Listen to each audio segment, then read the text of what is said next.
This is From the Garden to the Track podcast with your hosts Dylan and Sam.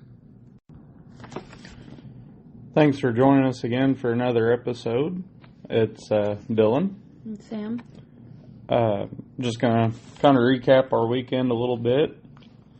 Last weekend was the Princeton Indiana NQS pool, and I went Friday. Took my dad over there, and we vended parts, sold stuff. Met a lot of good people, had a good time. And then Saturday, Sam got to go. Princeton was close enough to home that I just drove up both days and took Dad Friday and come home and got Sam Saturday. Sam, what'd you like about going? Well, it was my first NQS pool I've ever been to. And it was nice. People were nice. Tractors were nice. It was inside, so it was loud, but overall it was a chill morning, afternoon. It went by pretty fast. Yeah, we left pretty early Saturday. It slowed down about noon, it seemed like. Sam, do you have any favorite tractors you found you liked?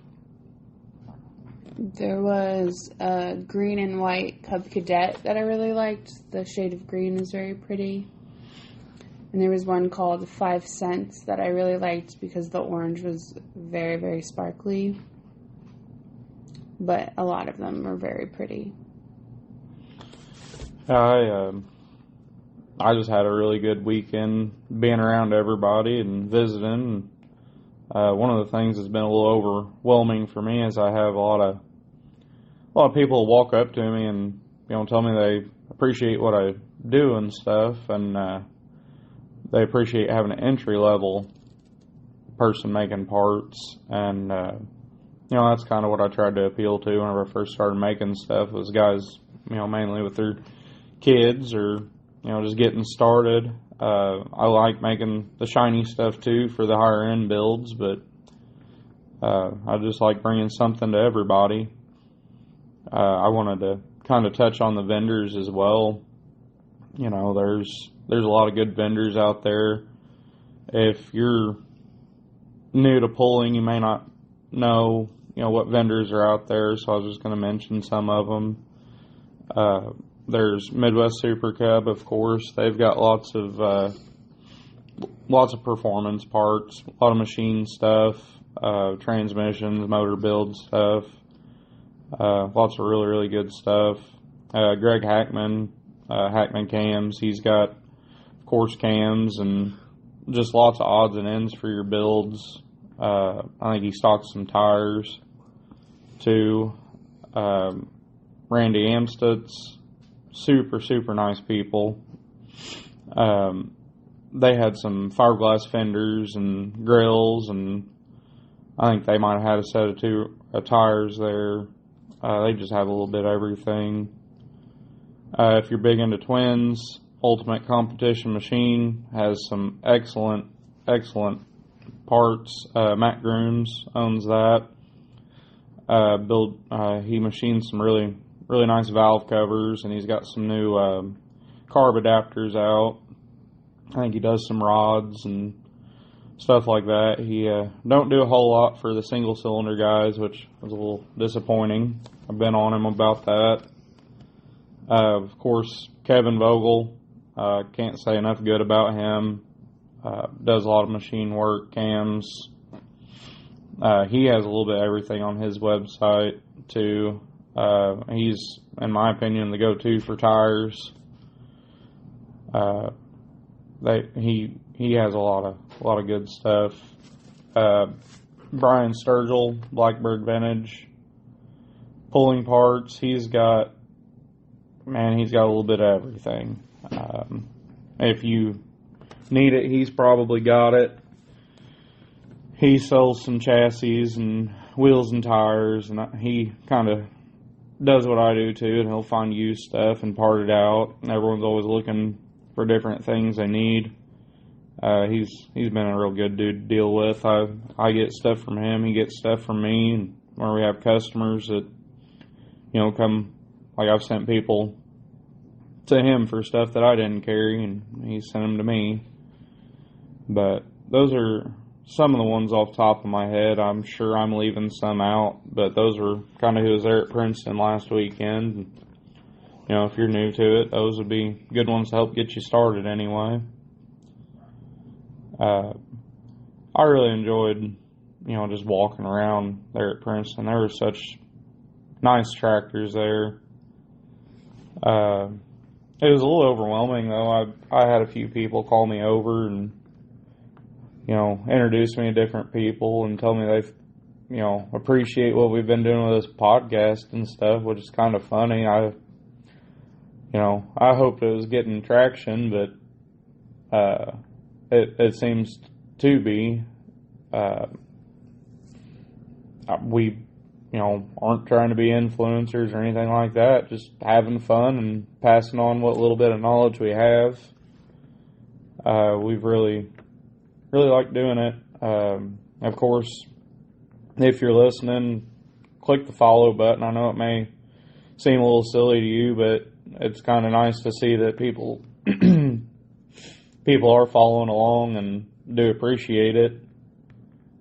And, leave us comments. One of our favorite things is whenever we put one of these out, people texting me or seeing me in person, Sam, commenting on stuff. I love hearing everybody's feedback and maybe some topics for the next time. Just kind of help us keep it rolling, ask questions. But anyway, that's about all I've got for recap. We've not done any pulling. It's really winding down here and kind of focusing on building parts and vending this winter. Where's your next vending spot? I'm going to try to go to Michigan next weekend, to the Southwest Michigan tractor pull. They've got a Facebook page if anyone's interested in that. Check it out. I've not really found anyone to ride with me yet, so I've not made up my mind. But if I don't go to that one, Liberty, Kentucky NQS pull will be the next one. Of course, if you guys need parts, reach out to me. I can deliver them down there. And I'm really looking forward to that one, too. Tonight's guest is going to be a Wesley Briant and Heidi Briant. You gotta say hi? How's it going? Good. Well, we'll just tell us a little bit about yourselves, where you guys are from. We'll get started with that. We're from Washington, Pennsylvania, which is just south of Pittsburgh. We been pulling for quite a while here, but we're currently, our most recent deal is we're just invested in the running the NGTPS series. We have two fuel injected super stocks, and Heidi runs one and I run the other, and that's kind of our recent obsession.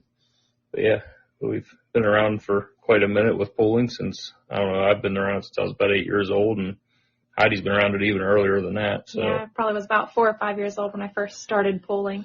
Yeah. Okay. I was going to ask if she was pulling before you guys got together, or if that was something you guys started doing together. So that's pretty cool. That's how we met. So cool. I started pulling just at the local county fair when I was 4 or 5 years old. My dad got me and my sisters into it, and we just did stock, pretty much just the 10 horsepower, 12 horsepower kids class, just once a year at the county fair. And then when I hit about middle school, we joined a club that was, I'd say about, an hour from here? Yeah, about an hour east of us. It was Equalizer Garden Tractor pulling at the time, yeah. And Wesley had been pulling with his grandfather, and he grew up and started around, you said 8 years old? Yeah. Mm-hmm. And there was a time back in 2011 that we pulled in the same class. And I beat him. Oh, really? And he'll never live that day down. And he came over to me in the trailer and shook my hand and told me, "Good job, hun." And the rest was kind of history. And that's where our tractor pulling love story kind of started. What a statement there. Well, that's pretty cool, actually. Okay.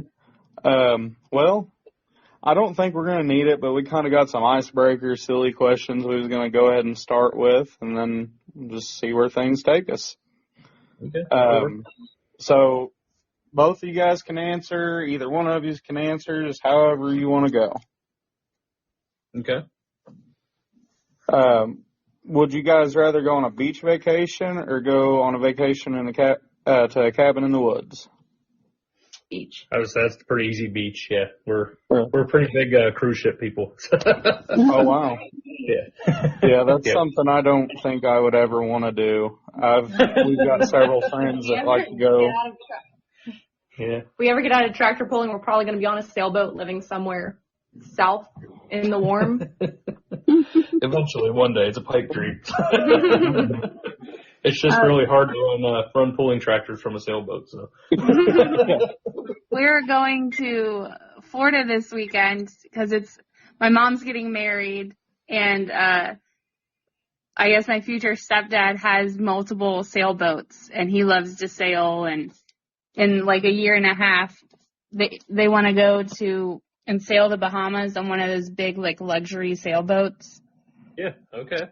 Yeah, and I was invited. Dylan is not going with me though. Yeah, that don't sound like something I really want to do.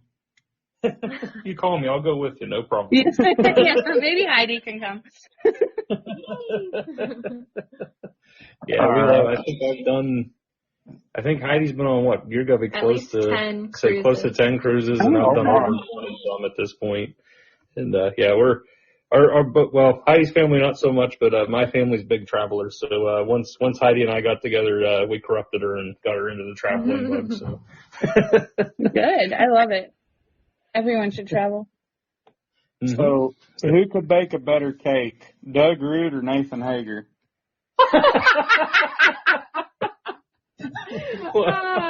That's a really good question. I wasn't ready for that. This is going to lead to long Wesley is always on the phone with either Doug or Nathan for hours on end. So I'm curious what the phone call is going to be after this. But I'll let you answer that one. Oh, I'm going with Doug. I don't see Nathan doing it, but No, Erica, man, he could lie and have Erica make something. She makes a great pudding casserole. Yeah. I don't know that Nathan knows. I don't know. He doesn't strike me as somebody who even knows where the oven is. So I'm going Doug. Isn't it funny how some of these tractor pullers can build just about anything, but we couldn't do the simplest of tasks? I can't wrap a Christmas present. Yeah. Dude, the tractor that Hager's just got done putting together for us is like a work of art. But yeah, I don't know that I'd have confidence in him to bake a cake. So That's great. All right. If you won the lottery, what is one thing about everyday life you would change? Not necessarily like a fancy vehicle or, something like that, not materialistic things. But if you won the lottery, what's one thing that you would change about your everyday life or improve on? That's a hard one. I think for me, probably just where we live more than anything. I can't stand winters anymore. Yeah, I bet they're we rough could up literally there. take our house and put it south somewhere, and I'd be happy. Like it's nothing to do with our house or anything. We don't need a big house. Like we're not fancy people in that manner, but I hate winter. Yeah. Heidi, what's something you would change? I don't know. There's not much I would actually change about how things are going. Okay. Knock on wood, it's going smooth right now, but yeah, I agree with Wesley. I'd move further south if I could. See, My family's my answer to that question would be a whole lot more simple. Like, I would never wear the same pair of socks twice. That's great. Yeah, that's true. That's true. All right. This one's more for Sam? Wesley. Do you have an answer for that? Do what? I hate doing dishes. So I think I would just hire someone to do my dishes because I also don't like disposable dishware. I think it's wasteful to use it too much, but I would hire someone just to come in and clean my kitchen every single day. And that would make my life just so much easier. I guess, yeah, ours would probably be someone to cook us food at the end of the night, because right now we haven't ate, and it is 8 o'clock here, and we're fighting over who's going to make dinner. Yeah, we both work till like 7, 8 o'clock most nights, and it's always a battle. Well, it's 7 o'clock here, and we really appreciate you guys doing this. You know, I appreciate it. I think a lot of people will too. So this question's the last of the icebreaker ones, and it's more for Wesley. Okay. What NQS puller do you think you could beat the easiest in a hot dog eating contest? Oh, Lord. You know, I'm going to go with Brandon Morrow, because I've seen, I mean, he's a big boy, don't get me wrong, but I think I could take him. I beat him at go-kart racing heads up. I think I could take him on the hot dog contest. Who do you think you'd have trouble beating? Oh, you ever seen Robert Bentley eat, man? I mean, there's something about that man. He just, I've seen him put down some chicken at the NQS banquet there. So. Oh goodness. Did you guys tell us what you guys did for a living? I don't think so, not yet. So I work for a custom home builder. I run their excavation department. So I basically do everything from the day that the customer buys a lot, pushing down the first tree till we have a foundation, driveway, and all the utilities in, and the framing crew takes it from me. And then I do a little bit of excavation work on the side as well. It's kind of in the same line of work, but just as a side gig. That's cool. I'm a licensed massage therapist. I have my own business, so that's kind of the perk of tractor pulling right now. I'm self-employed to where I can take off when I need to, when I want to, but also still have a staff to where when I leave, the business is still operating.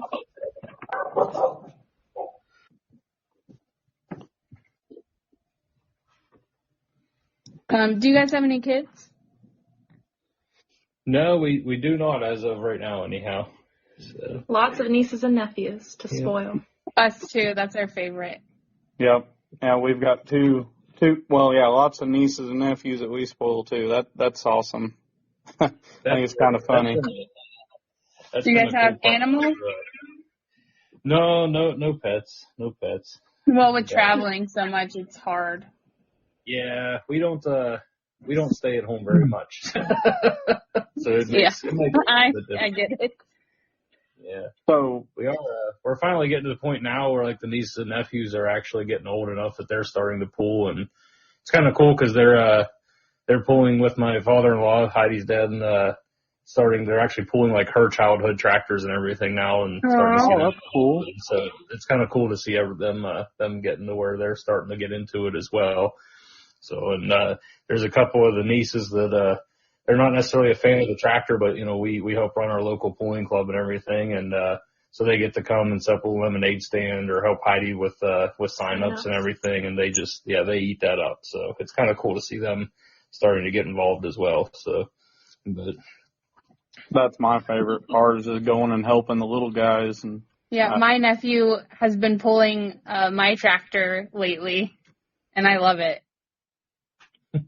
He's 4. Now, does your nephew know that it's your tractor? Yes. Or does he have full claim of it? He does, but he would like to have it. Yeah. He's got his own, but he's taken over Sam's lately. Because he won on it. Or no, he got second on it, so Sam's is better than his now. Yeah. It's pretty cool. Heidi has her dad built her a pink wheel horse for the kids class years and years ago, and so I've always wanted a pony, and we call that my pink pony. Yeah. I never got a horse. But my nieces now pull it, and they refuse to call it the pink pony. They call it Nellie. So, and they don't understand that that's my baby. It's my tractor. I think they believe that tractor came around just for them. And it's like, no, it's been here for a minute. It's funny how quickly they claim everything. Yep. So Wesley reached out to me last week or so about doing this, or I put a post out looking for people. Maybe you were nominated. I think that's more how it went. So actually pretty nice to get to talk to you guys without having to pause every 30 seconds and wait for a tractor to go down the track. Yeah. It is quite comical with those indoor pools, man. You have all kind of friends and you carry on all kind of conversations, but I think you hear about half of what people are saying. Yeah. Yep. So how long of a trip from Pennsylvania was it for you guys to Princeton? If you drive straight through, there's a time change. Yeah, we have a time change in there. But if you drive straight through, it's about 6.5, 7 hours of driving. Okay. We usually stop and eat. My attention span for sitting in the truck is about 3.5 hours anymore. So, same. But, so we, yeah, it's not terrible.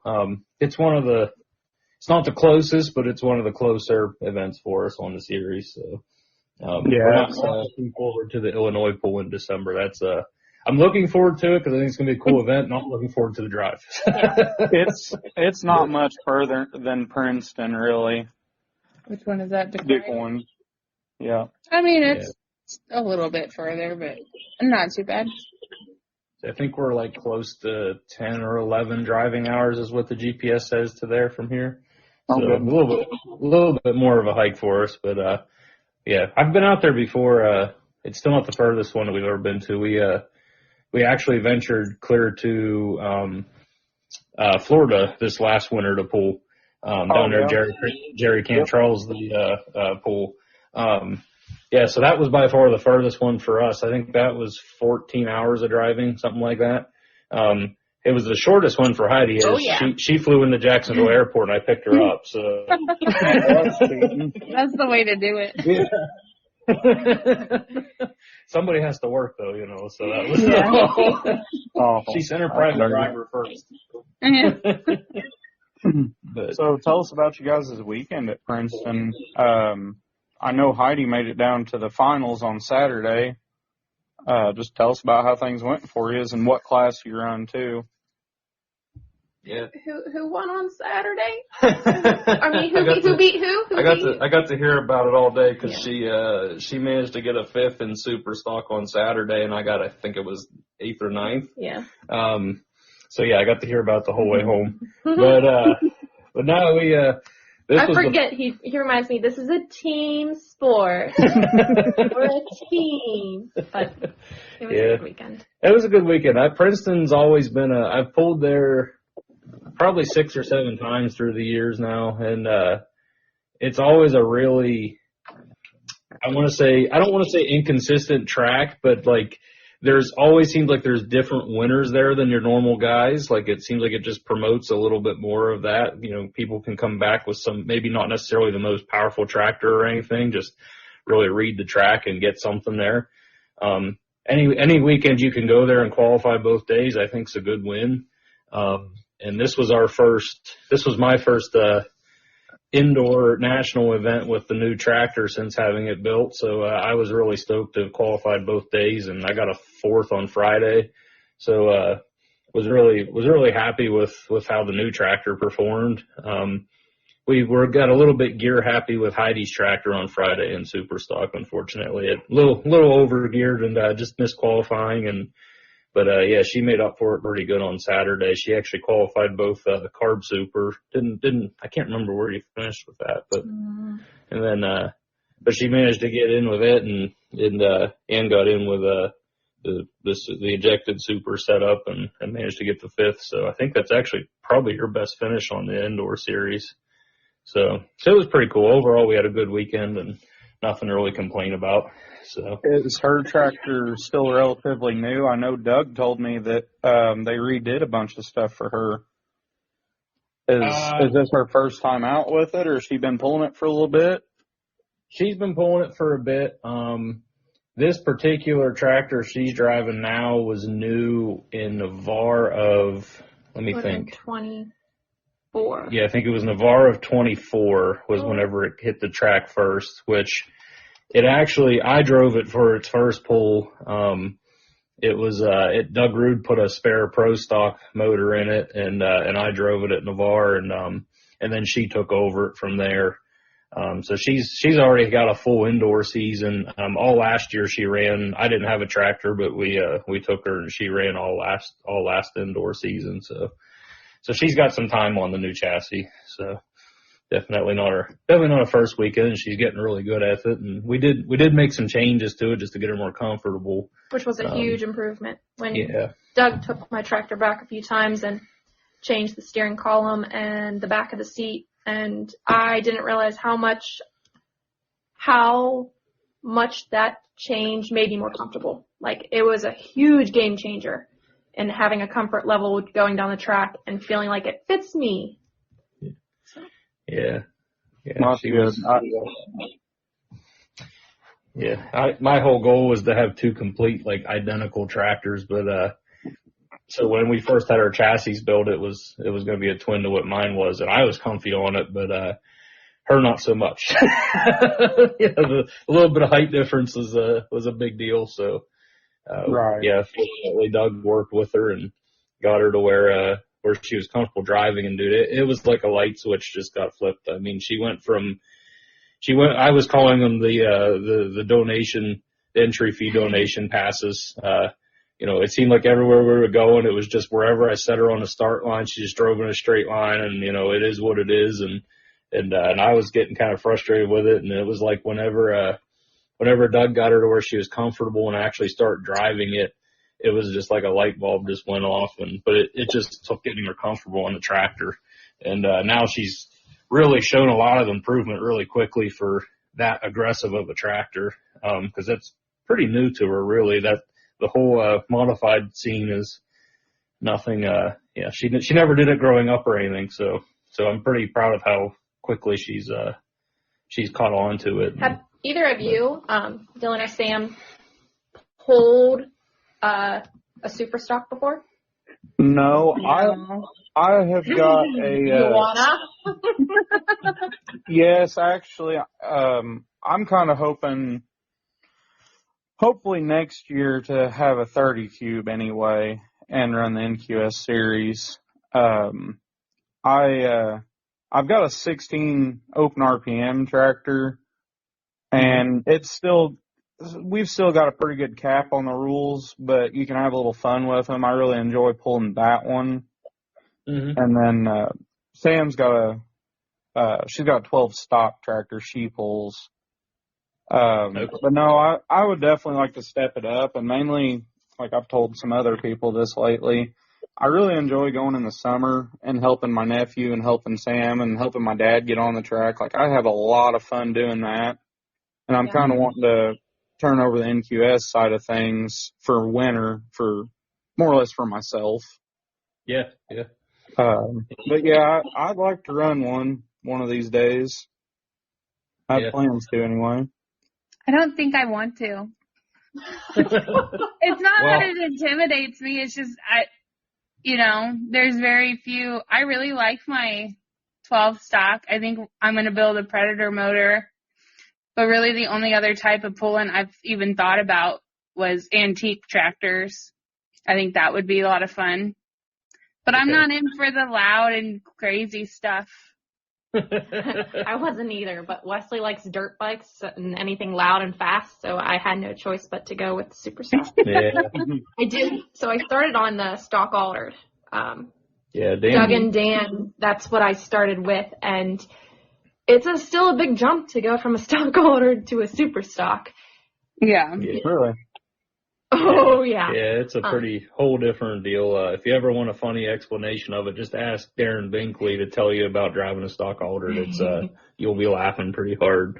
But it's a big thing. And the funniest part about this whole ordeal was I actually had gotten out of pulling, and Heidi hadn't pulled for a while. And the whole reason I got out of pulling was because my grandfather had his health had declined, and he was the one I was doing this with for all the national stuff, and it got to where he couldn't travel, and I was like, well, I'm not going to do this on my own, and Heidi wasn't really interested in it, but Doug and Dan Rude called me up, after I'd been out for a while, and they're like, hey, will you come help run Navarre? This is when they were just getting GHR started, and I'm like, yeah, sure. So Heidi comes with me, and Dan Rude comes over, and he never even really met Heidi until this day, and he goes, hey, would you be okay if I offered to let Heidi run my stock altered? And I'm like, you can offer, but dude, I've been trying to get her on modified stuff for years. Like, that's the whole reason we're not even pulling, because she has no interest in it.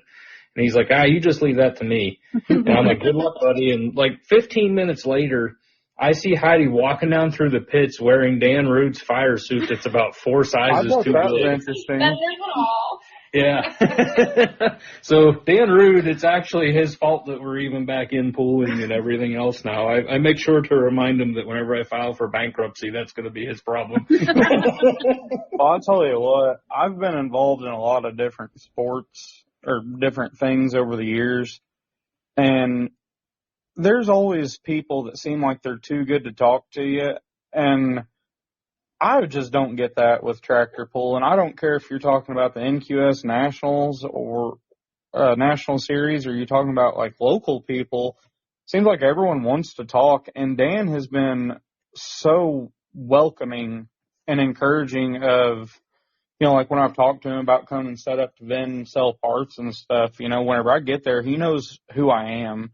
I've been other places, like I used to derby a lot, and I used to go and vend parts, you know, at derbies and stuff. And man, it was always just such a mess whenever I'd get there. No one knew who you were, and just, you were just another person there to them.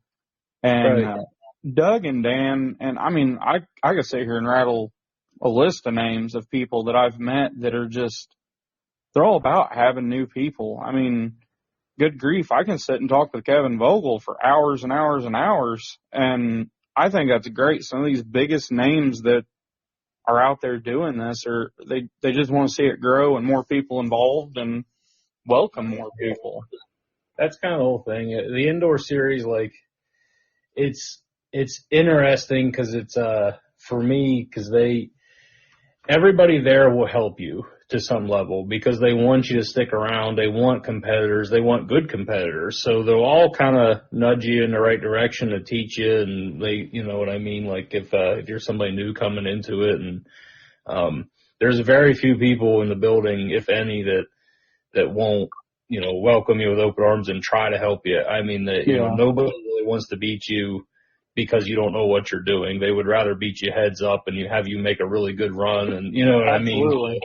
And that's a cool atmosphere to be around, you know, especially at that level. But it really doesn't matter who it is. They're all very welcoming, and it's entertaining because, you know, when you're sitting on a starting line, everybody's got their game face on and everybody's all serious and everything. But, you know, at the end of the day, everybody BS's with each other, and, you know, it's a really big family atmosphere, which is one of my favorite parts about pulling that indoor series.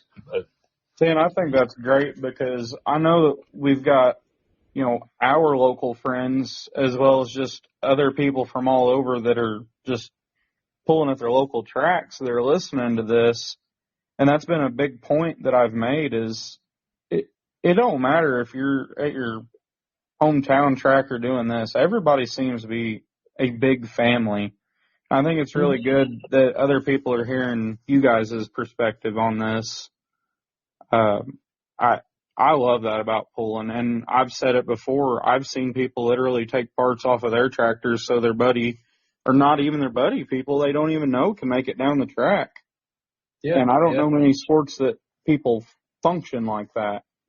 Right. Yeah. No, it's definitely a big family, and like I said, if you show up there and you have a problem with your tractor, I think that pretty much anybody in that building will help you. And because, like I said, it's not that they don't want to beat you. It's not that they're not competitive, but they want to see you make your best effort, and that's how they want to beat you whenever. You know what I mean? Like, they don't want to beat you. It's very prideful. You know, so it's pretty cool about that when you look at it from that perspective. But what is it like pulling with your significant other? Is it good, bad, you love it, hate it?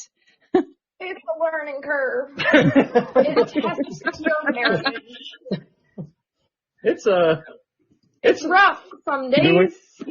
It's a lot of fun. Just separately? Yeah. Like one of you need to go to the other room and I don't want to hear his answer first. You go right on ahead. How is it like? It's been interesting. It's one of those things. I really thoroughly enjoy the time with her, and that we have a common hobby. And for any of the husbands out there that are considering about bringing their wives in, it's when they really get into it. It's great because all of a sudden the funds become a lot easier to get access to for your hobby. Because they also want to win and they actually understand what they're after. But it's been a bit of a learning curve. I'm a lot more competitive with it than Heidi is, and I have been around it longer and at this level a little bit longer. So I kind of, it's not new to me. So I have a certain performance level that I want to be at. And I have to sit back and remind myself that she's still only 2 years into this, and she started in a very competitive class. Remind yourself that she is still my wife. Yeah. Yeah. But all as a whole, it's really fun, and it's actually really rewarding to whenever she does have a good run, and you get to see the smile on her face, and she knows something, a new concept or idea of how the pulling works clicks in her head, and she's starting to learn something new, and it does test because, like I said, I tend to want to try to correct her sometimes, and whenever she doesn't necessarily think that she did something wrong or whatever, and that's where it goes sideways. Yeah. And my starting line, it's kind of comical because, like, if you ever watch the guys at the indoor pools, they all generally have somebody that helps them get off on the starting line, get the tractor running and everything, and they don't speak. Like, my good friend Jared Dorsey, he knows what I need from him, and I never state a word to him.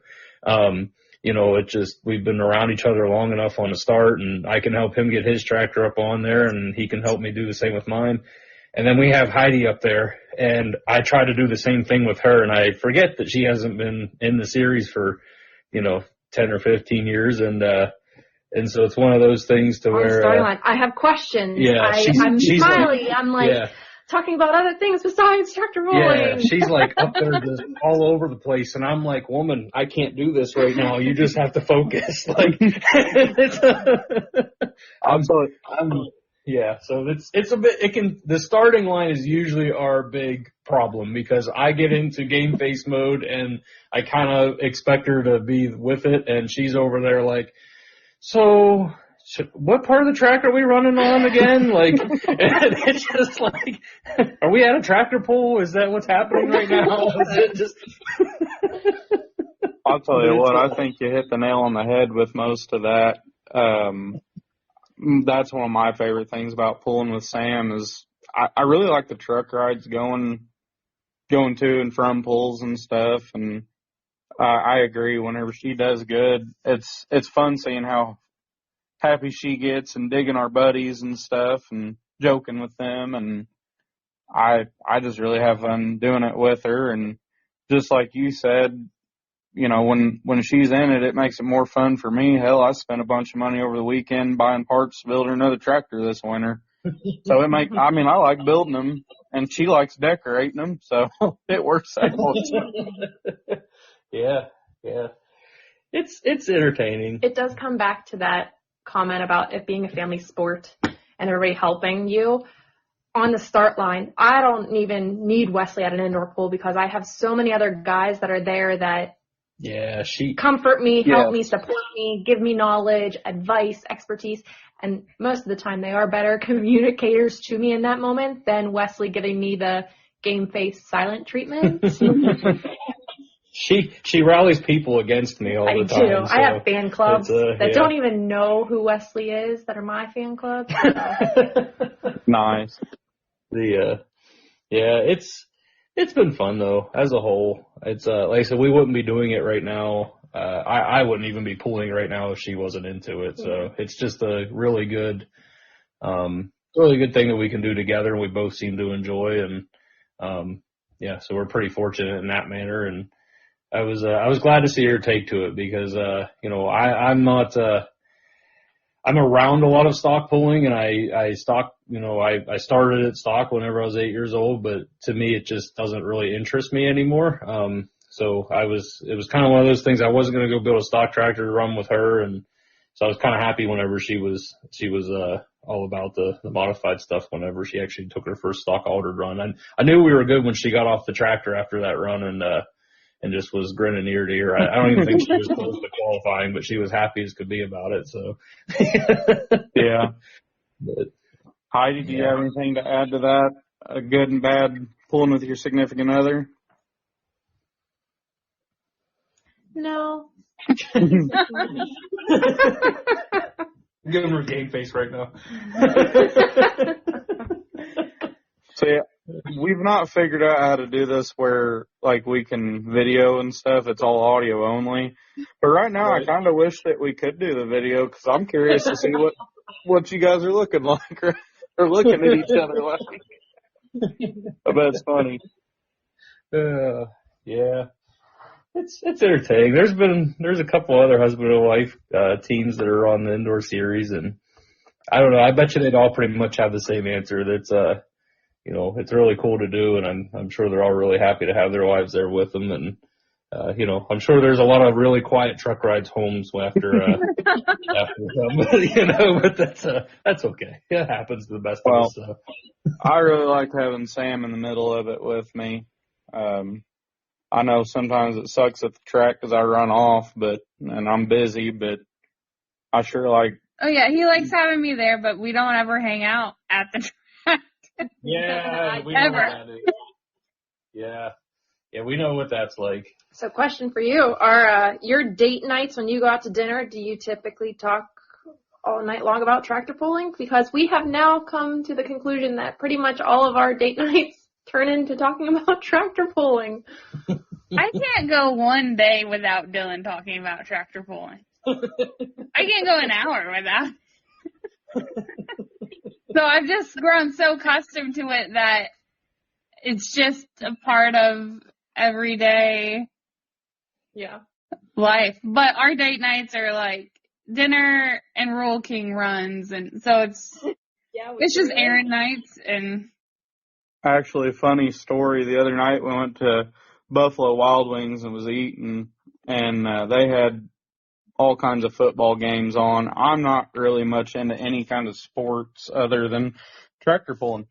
And we had some guys next to us that were, I'm trying to be nice because I'm sure. Very into sports ball. Yes, very into sports. And just being obnoxious and, yeah, touchdown. And Sam's like, you should gather up a bunch of our buddies one night and whenever they're having a good televised tractor pull and just come in here and act like fools. Well, this was the table of the guys that are like, oh, we scored or we did this and we did that. And I'm like, you're not on that football team or whatever sports it was. I don't even know. But they were just like, oh, we did this and we won and blah, blah, blah. And I was like, but if we did that for a tractor pull, people would think we were stupid. Oh, I think there's many that think I'm stupid for what we do anyways, but here we are. It's okay. Yeah, it's neither here nor there. What are your guys' tractor names? So I have it's called the Cub and Det, which was something that my grandfather came up with years ago. I like it. So it's been around for, pretty much since I was 8 years old. And, so it's been a minute. And I've only ever had one tractor. So we've had, at a time. So we've had 6 different tractors carry the Cub and Det name now. That's awesome. Through the years. And then Heidi's new one, I couldn't come up with a name, so I made him pick it. Yeah, she couldn't come up with a name, but to play off the Cub and Det name, we called it Cub Refinanced. So it's basically, we're going with the Cub and Det pulling team, and then Heidi's got Cub Refinanced, and there's a little guy on the side of the tractor that my grandfather had. He had pinstriped, like a local pinstripe artist guy that put him on there, but he's standing there in his helmet for pulling and everything, and he's got his pockets, folded out because he's got no money or whatever. And yeah, I saw it. It was very I was cute. going to ask about it.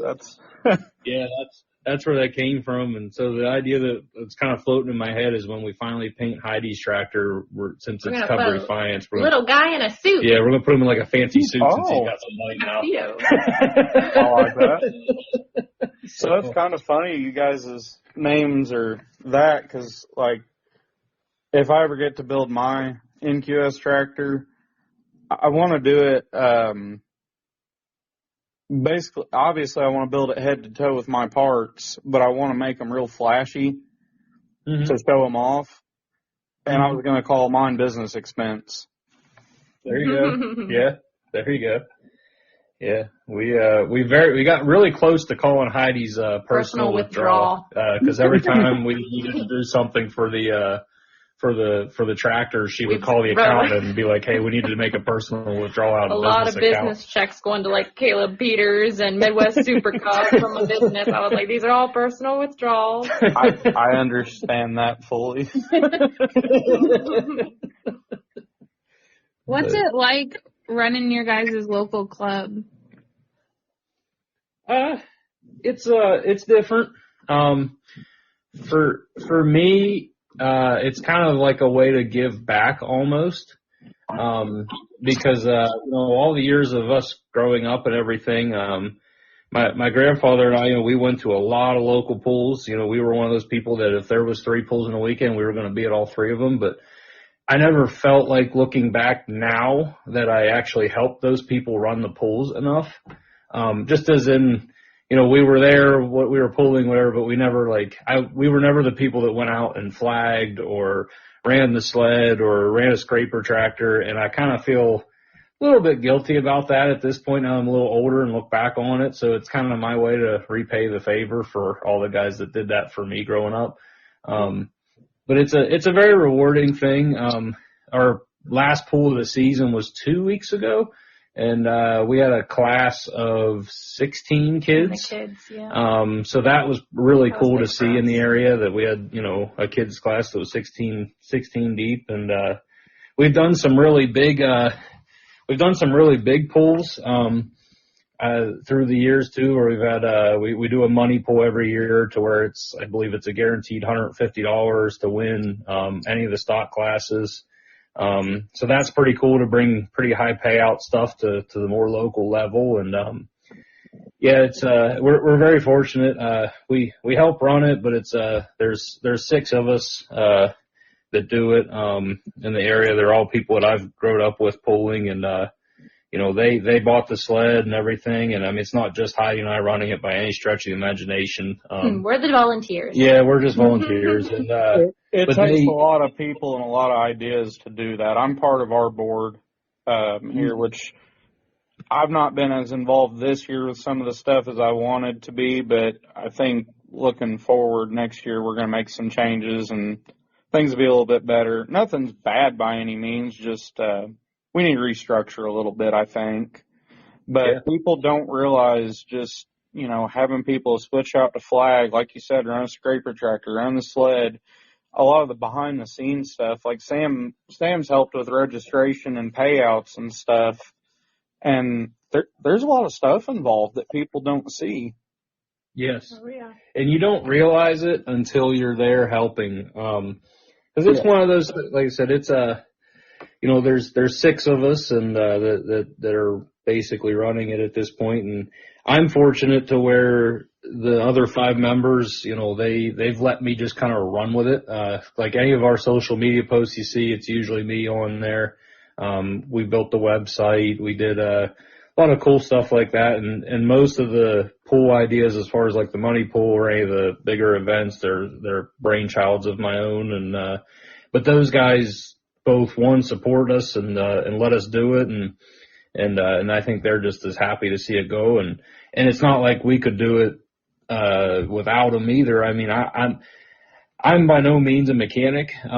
So, we have guys that are really good at working on the sled and doing fab work. And, Jared Dorsey and Rudy Yorkovich, those 2 guys get a lot of that stuff going. And And then we get, like a Mark Ely that runs, he builds a lot of our tracks, and he lived close, and he keeps the track maintained and everything. And, and then, so there's a lot of people that have to go into making everything go. It's not just, if you have two guys and you go buy a sled and you think you're going to run a club, good luck. Like, right. Yeah, that's kind of how ours is. Everybody seems to have an area they're pretty decent at. Like I said, I think there's some stuff that we can improve on with ourselves next year. And I mean, I'm not talking crap. It's just, it is how it is. I think some of us need to take a few other jobs on to relieve some stress off of some of the other guys. But all in all, we do kind of have our areas that we excel in, I suppose. Yeah, everyone kind of finds their own little job and runs with it. Yeah, and that's kind of what you need. And, but it's hard. Like I said, and you want to, like, for me, I've been around this national indoor level stuff for so long now that I want, and personally, like, my expectations for any of our SWPA club pools is to have a good track that's on that level and to be run with that level of organization and everything. And when we fall a little bit short of that, I'm like, man, I'm kicking myself. And it's like, man, you got to remember, you're still really killing it compared to what I remember as kids. We had a club that they put on almost 25 or 30 pools a summer, and but their idea of a pool was they would literally show up in a field on the grass and they'd be like, all right, let's go, and they just start pulling. And it's like, wow, fun to me.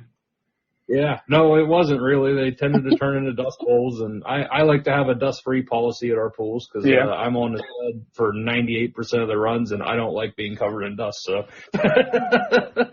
what did you say the name of you guys' club is? It's SWPA Pooling. So it's for Southwest Pennsylvania. Because we're right down in Southwest Pennsylvania corner of Pennsylvania there. So, yeah, you can check it. We have a website. It's swpapooling.com, and then we have a Facebook page too. It's SWPA Pooling. So, it's if you want to check us out, or by all means attend any events or anything, definitely reach out. Attending events, like, that's the biggest thing for me with getting a sled local.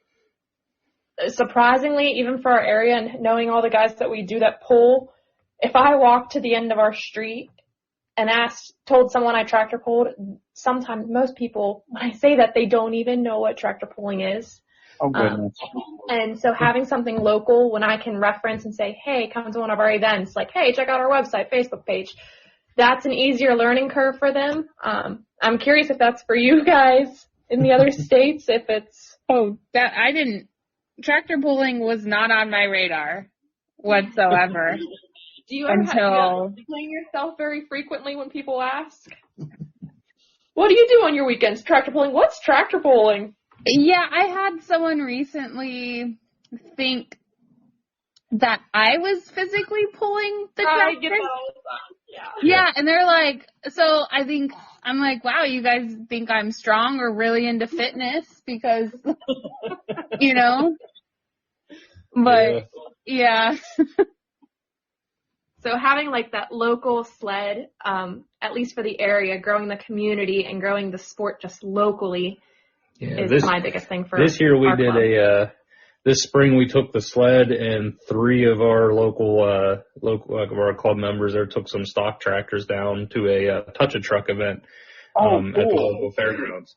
And it was the most anxiety-inducing thing I've ever been to because, well, first of all, everybody, I didn't think about it. Like, we should have, made a little line leading up to the tractors, because, there were just hundreds of kids we just jump got on the flocked tractors to. and I would have thought they would have went over everybody. the bulldozer or the school bus. No, they're after these garden tractors, and one one specifically was a kid's tractor, and it has the Lilo and Stitch. Yeah, little Lilo and Stitch characters on it, and dude, the little kids just flock to that thing. And I, of course, am like panic unhooking the throttle cables because the very first thing they all do when they get on is smash the throttle 100 times. I'm like, my word, this tractor's never going to survive. And, but like you have to have the amount of times that I answered, what is a tractor pull or what do these things do? Like, that day I literally probably recited it 150 times. And, but I think that it's kind of cool to be able to have that platform to kind of educate some of the next generation. And so SWPA really lets us do some of that cool stuff and, which is pretty neat and, getting the next generation around because at the end of the day, if you don't get the kids and stuff involved in it, all this is kind of for nothing because it won't be around. So absolutely. Mm-hmm. So I typically ask everybody, how would they change their local club or improve the sport? And sounds like you guys just gave us a good explanation for that. Do you have any other things to add to that? I'm the same way. The more kids that's there, the happier I am. Mm-hmm. Yeah, I think the biggest thing, like, to change at a local stock level, and this is just fairy tale land, it's never going to happen, but, would be a standardization of rules. Yes. That's the one big thing that really struggles, the stock class. Like, I can take our super stock to Illinois, and they're pulling the same version of super stock that we're pulling in PA and Ohio and Indiana because it's a national recognized class. If you go buy a stock 16 in our area that's legal in our club and you take it 4 hours to the eastern part of Pennsylvania, their stock 16 don't even look the same, let alone have similar rules. And it makes it really hard for stock guys to go around the different clubs and everything and understand what they're even looking at if they're new to the sport. And, so that would be probably like the biggest thing at a stock or local level is, and I know that's never going to happen. It's so far fetched, but, but it would be really cool to see if that ever, took off. And, but yeah, that's probably like my biggest thing that would be cool to change. And, we have a lot of little minuscule things that I would change just in our own club, but, that's just nitpicky stuff and, Right. Kevin Vogel actually touched on pretty well the same thing about like the super stock rules and stuff. I agree totally. You having a single set of rules that's nationally recognized is really helpful. We are fortunate though where we're at, we can go to Kentucky or Missouri and pull within about an hour and a half. We've got 3 other clubs along with the one that we pull, 618 mini tractor pullers. And everyone's kind of got on the same page. Their classes are a little different. Like Missouri likes to run a weight class, or they like to run based off of weights where like the Kentucky track and our tracks go more off the horsepower. Right. Obviously, like our 618 rules would be samples the 12 horse 1050 stock class.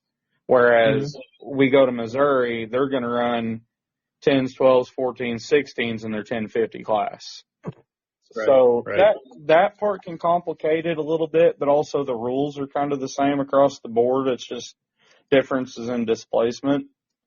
Right. But that being said, I've seen some 12 horses whoop some 16 horses' butts. I've seen some 10s whoop up on some 12s. It can be done, and it's still fun. I don't know that I ever hear anyone complain necessarily, so it does work. Right. But all of our places have kind of got together and mirrored each other's rules, and I think that's been helpful because, like I said, we could go every single weekend if we wanted to, dang near. Right.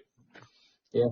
We're close. There's a couple of little clubs that are close to us that, mind you, SWPA was, they bought the sled in 2019 or 2020, somewhere in there. So we're a newer club in the grand scheme of things in the area. And so whenever we kind of sat down and started making rules at first, they tried to copy some of the local clubs so that way, and by local, I mean we have some guys out in Ohio. There's Winona Garden Tractor Pullers. They're about an hour and a half from us.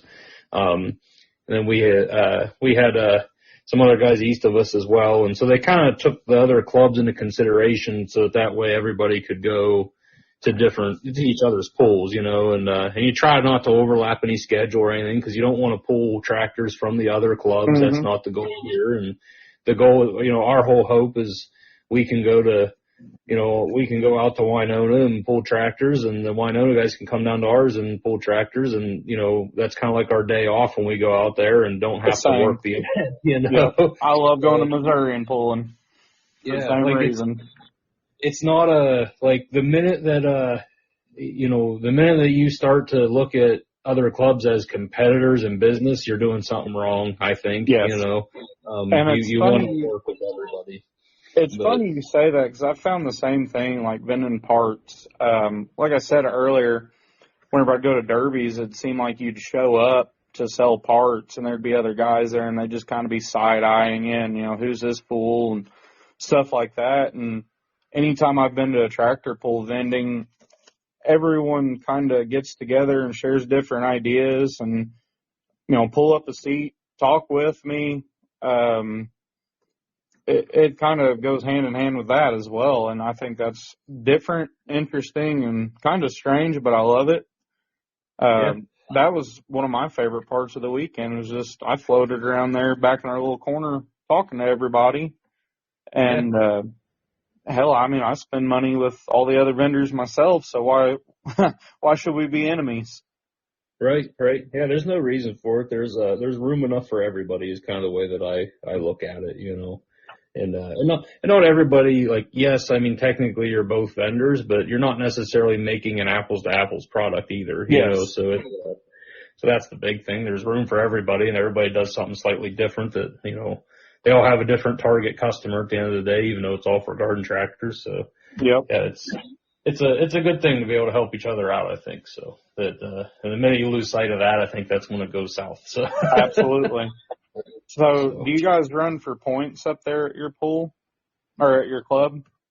So it's something that I've wanted to introduce. It's nothing that we've done before. We currently just have 6 events a year. Is what SWPA does. I would like to try to get a point series together to where we actually encompass the other local clubs, so that way it kind of encourages everybody to go to everyone's pools. You know what I mean? Yeah. Definitely. So that's kind of where I'm going to try to make that happen, or at least we might pick one class. We have a class in the area that's called 16 Mod Stock. It's kind of like a sports stock that Hilliard runs. But they're by far the biggest class and most consistent numbers in the area. So we'll probably use that as a pilot class to see how it goes, and kind of work from there. And if it takes off, we'll try more, but yeah, not something we've done in the past though. There's been other clubs that have done it and it's worked pretty well for them, but just nothing that we've done with our local one yet. Same here. We've not. There's some people that kind of don't really want to mess with it. There's been a lot of people that's said that they think it'd be fun. My opinion of it is, if you're coming and supporting us all year, coming to our pools consistently, I think we should be giving back to you at the end of the year somehow. Yeah. It would be cool. And my whole goal is to try to find a sponsor just for each individual class points. Yep. And that way the points would in theory be free to enter. And, you could have some kind of either prize or eventually on a bigger scale, you'd put together some kind of little banquet or whatever. Yep. And, So I love that you've got this point of view on it, because for myself, I kind of envisioned paying a fee per tractor that you wanted to enter in the points and then putting that money aside for a banquet and plaques and stuff like that toward the end of the year. So, I mean, I kind of like the idea too of maybe finding a sponsor to do that specific class and maybe make the fee a little smaller even, right. Because, I mean, a small fee sure would be helpful, but it goes a long way. I know, like, in our area, like, we've kind of learned, like, the max you can really charge for an outdoor hook is like 10-ish bucks a hook, maybe 15 if you're lucky. And the problem with that average around here. Yeah, and then we run a 50% payback schedule at all of our pools. So it's like, okay, you're pocketing $5 towards the club. And it's like, man, you ain't getting rich off that.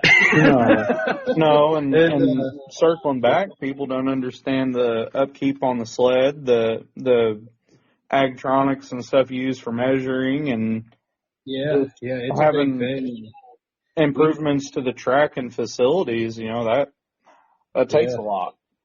We lean very heavily on sponsors. So do we've been very blessed, and we've had great sponsors. Been with us for probably about 3 years now since we started taking them, and it's what lets us keep the cost down. Because it just, to really make this make any sense and not pull money out of the guys that are running the show's pockets, you just have to have it. You either have to raise the fees and then nobody will come, and or you have to find the money elsewhere. And like I said, we've been really, really lucky to have some great sponsors to make it work. And everybody at our club loves my drivers meetings where I make them stare at the sign and, you know, tell them about the sponsors for a minute. But I'm like, this is the only reason we're here, you know. Definitely. So I got just a few more. We'll wrap it up. I'm sure you guys are getting hungry. What would be? I'm asking Heidi first. What's your favorite memory pulling? From any point in your pulling life. I'd say I have two. One was the day that I met Wesley, being 15 years old, and him coming over and shaking my hand and telling me good job and everything. The rest was history. That's a good day that's going to be in my head for forever. And two would be the day that Dan Rude came over to me and asked me that question of running the stock altered, and Wesley really thought I was going to say no, and I immediately lit up and was like, sure, yeah, I'll do it. Because in that moment, I ended up calling my father, and I said to him, hey, you're not going to believe this, Dad. I'm going to drive a stock altered. I've only ever done the 12 horsepower. Like, I'm running the stock altered. I just can't believe it. And his response was, well, honey, you're running with the big dogs now. Everything you've ever learned from me in stock, throw it out the window. And that's all he gave me. That's the moment. Your point of view of that. That's great. Yeah. That's awesome. I think those are great answers. Oh, man. Yeah. Well, he wasn't wrong. I mean, running with the big dogs, I was definitely like, that first time down the track, I just closed my eyes and it was, Jesus, take the wheel. I call it teleporting. Heidi teleports down the track. She doesn't remember anything that happens. She just knows she teleported 250 feet. Does she start off at the starting line kind of giggly and smiley and happy, and then at the end of it, does she have like determination in her eyes and just angry and just ready to get on with it? Does she change as she goes down the track? I'd say no. At the end of the track, I usually have the smile, even if I have a shitty run. Like, I quit. I don't see her at the end anymore. I quit running. I'm too fat for that. I figure she'll figure out how to get it off the track now. Do you guys watch big tractor pulling at all? Like NTPA and pro pulling and stuff? I keep a little bit of an eye on it, but I don't really I don't follow it uber closely by any means. Do you know who Ken Vinny is? Oh, yes. Yeah. Yep. I love Ken Vinny. I'd love to meet him one day. Him and his wife crack me up, and they seem like sweet people. So do you run out like his wife does? No. Well, I did try the first couple times she was on the Super. I tried to run alongside her, and like I said, too fat for that.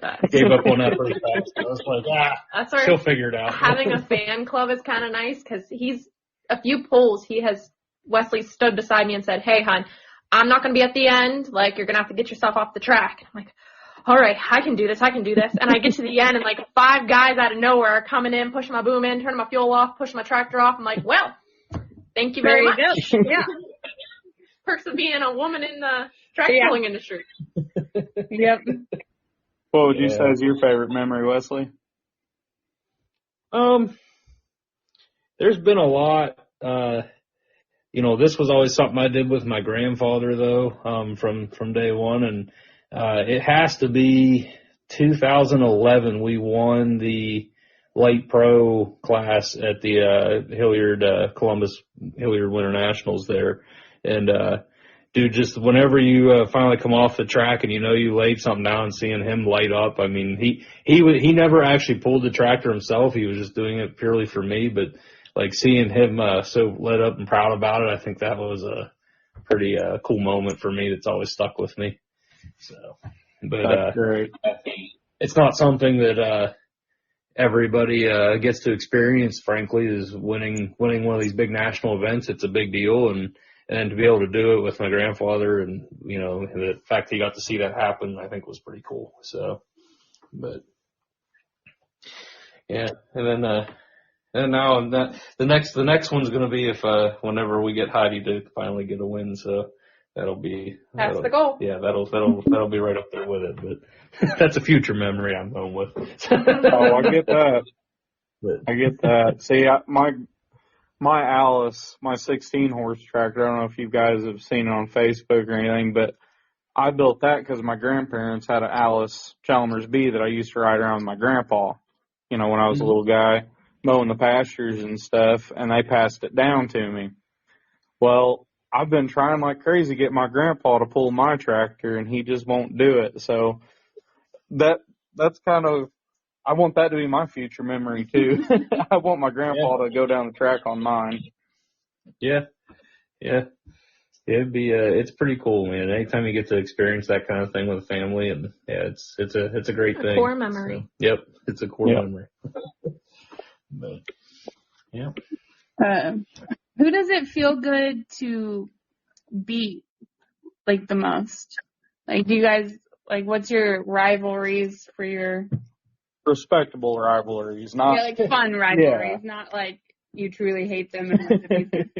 So, the first time that when we got back into pulling, as I said, I took from 2018 to like 2022, we weren't pulling. But the first pull back for me, I had bought a used chassis, the Shoot to Thrill chassis, and we took it to Greenville, Kentucky, was the first run with it. And I don't know where it came from, but in the super stock class, we managed to go, I think it was either super stock or super stock carb. I can't remember which one we were running, but I put up a really, really good distance in the finals, and Bill Nip came down through there and just managed to just barely eke me out. And for whatever reason, ever since then, the day that you can beat Bill Nip is a good day. Like he's referred to him before as his arch nemesis. Yeah. I really don't know him very well. He seems like a really nice guy every time I've talked to him, but it's like, that's one of those rivalries. Like, you had a good day if you managed to beat Bill. Yeah. How about you, Heidi? Well, any of the guys? I was gonna say Lamar Hager because we refer to Lamar as the spirit animal. Yeah, Lamar's my spirit animal. Sometimes he just gets to the end of the track and we don't know how. And he does phenomenal. And if I could have that much chill and calmness going down the track and still win and beat Lamar, I think. The other person I'd say, because of this past weekend, Dave Raz, I'm not going to say his last name right. Rides by Raz. Yeah. And this weekend, he put up his hand and told me he only liked me this much and put a little tiny, and I'm like, well, thanks for that. And sometimes if I would say something this weekend, he'd like me a little more, but apparently he doesn't like me very much. So for that reason, I hope to go out there and beat him in Liberty. Look out, Dave. We're coming after you in Liberty, Kentucky.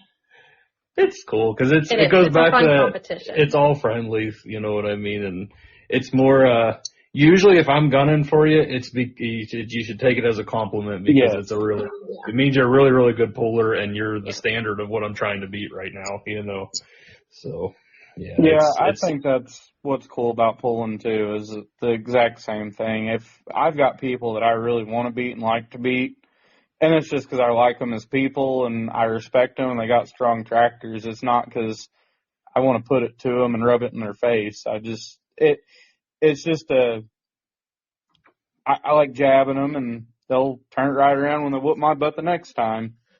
Right. Yeah.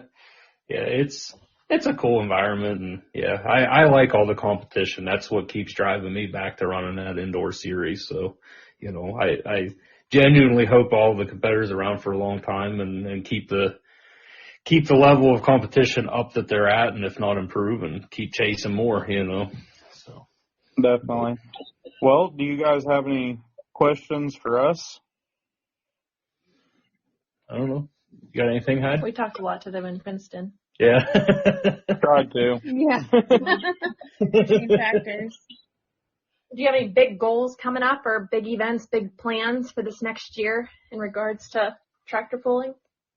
Not really. We're building her a sealed Predator tractor. Our club's introducing the sealed Predator motors that Harbor Freight runs or sells.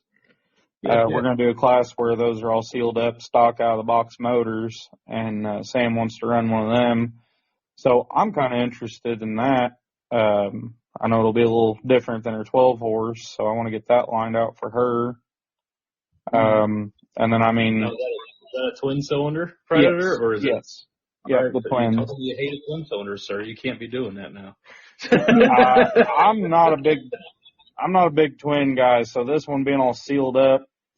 That's the great thing is we don't have to work on it. It has to be straight out of the out of the box. Which we'll be able to change gearing and things like that with it and set up the tractor, of course, but the motor will be untouched. And I think that's going to be a lot of fun.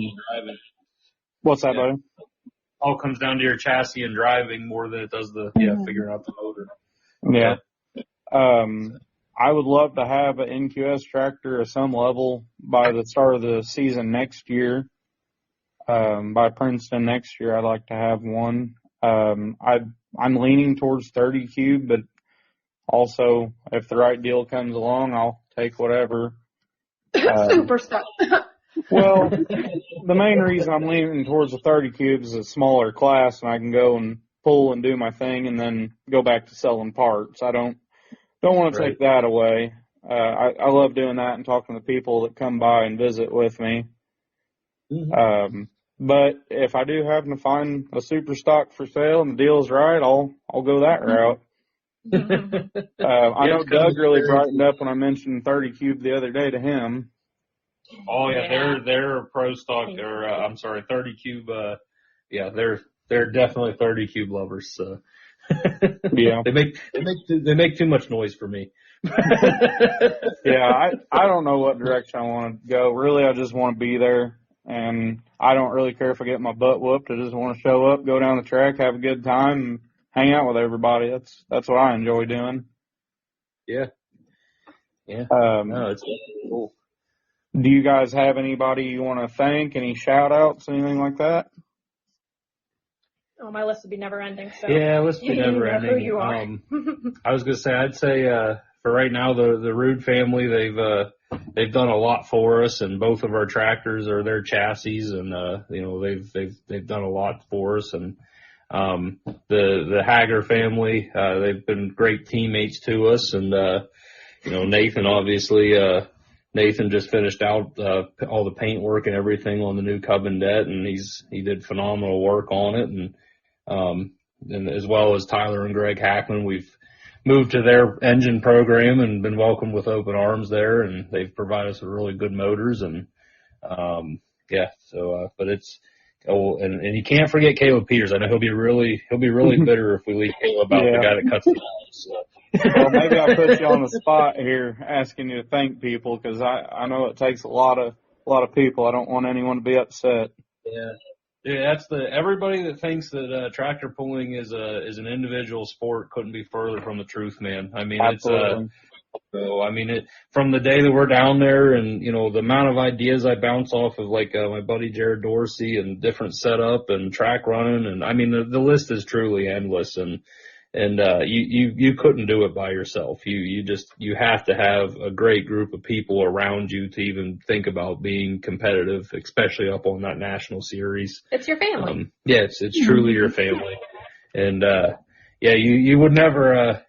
You'd never actually make it just trying to do it by yourself, It's believe me, I tried. Whenever my grandfather and I first entered into the series, we tried to do everything ourselves, and we're like, yeah, we're getting our tails whipped, and we don't know why, and that was it.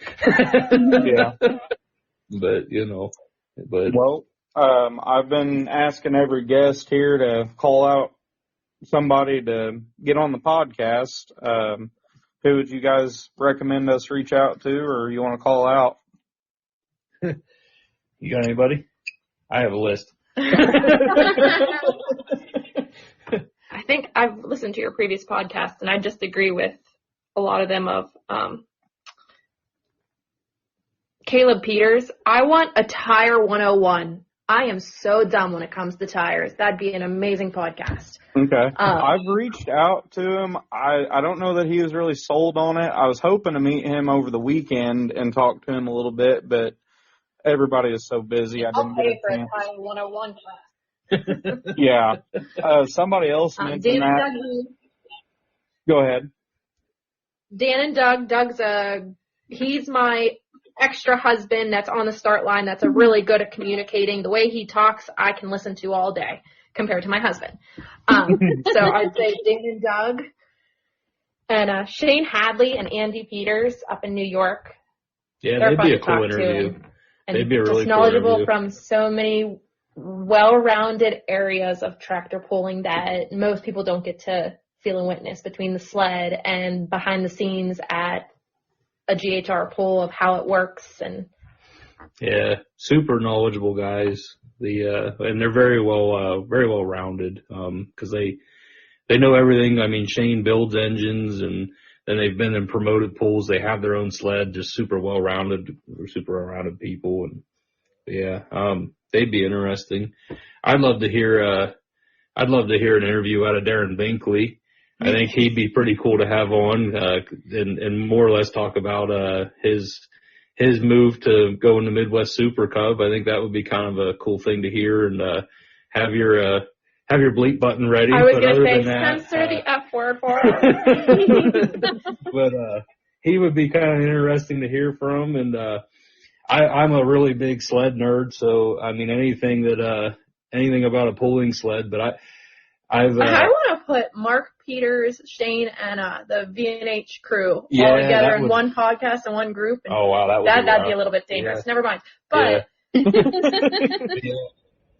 Yeah, that's what I was going to say. The guys with the Wisconsin sled, I don't think you'd ever get. Mark would be a cool interview. Mark Peters, he's a super smart guy with sledgehammer pulling sled, but I don't think you'd ever. I can't see him doing it. Elaine. Yeah. I mean, everybody knows who Elaine is from Mark Peters' sled, the sledgehammer, and we hear her voice all day when she's announcing.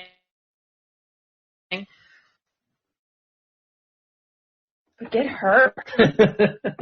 Actually get to talk to her and carry on a conversation instead of just getting yelled at if you're late to the. But yeah, it's a never-ending list of people because the thing with the national series is a lot of the guys are like business owners and really well accomplished in their professional lives. It would be really cool just to hear not even about their pulling stuff, just how they got there. Yeah, just a lot of really cool stuff, and but it would be neat. But yeah, I think my top two would probably be there. No, you guys are breaking up a little bit on us.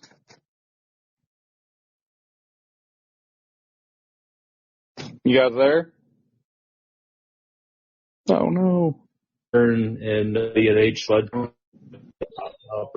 You guys were breaking up on us a little bit. You said the V&H sled. Hello. Yeah, we're here. I just feel like I'm. Oh, there. Yeah, I feel like the V&H guys would be a cool interview. Like, so they've been around it for so long, and they were one of the first ones to really have like the full Grouser bar sled for the indoor series, to my knowledge. So I think they would be a cool interview, and they're fun to talk to, even just to BS with. So yeah. Well, I don't know how I'm gonna do it, but I would love to do something at a pool or after a pool or whatever, like a live podcast with a bunch of them. I think it'd be an absolute blast, but I just don't know how I'd make it happen with the noise and everything. Yeah. I tell you what, man, you get like a Thursday night before the pool and it'd be kind of cool to like hear a preview show almost. Yes. Yeah. That would be kind of neat. Like, them sitting there and talking about the season or whatever. I think, there's definitely a few guys that would be cool for like a little panel. I bet I can make that happen at DuQuoin. DuQuoin's only about an hour from us. I mean, it's like hometown for us. So I might actually try to do that. I know Dan's wanting us to help with some stuff at the track too. So I might try to make an effort to come up on Thursday, and maybe we can do that, and you guys can co-host with us, and we'll see what we can get set up with everybody. I think it'd be a blast. Yeah, there you go. Hey, somebody wants to hear me talk, I'll always sit there and talk. So most people do their best to get away from it, but Well, that being said, I think we're going to call tonight. Let you guys get dinner. We're going to go to bed. And, there you go. We really, really appreciate you guys talking. Appreciate, your insight from a couple different points of view. I think it was a good time, and I like doing this. It's not awkward anymore for us. I mean, it still kind of is. When we first started doing this, it was strange, but it was like it's not awkward when there's guests. Yeah, it's like we've been sitting on the phone with you guys, Yeah. I am impressed because you guys told me at Princeton that Heidi was shy. She carried the conversation quite a bit, so we like hearing from you guys. I wouldn't be surprised if we don't have you guys on again sometime. Yes, sir. Anytime. All right, well, you guys have a good evening. Yeah. Thank you very much.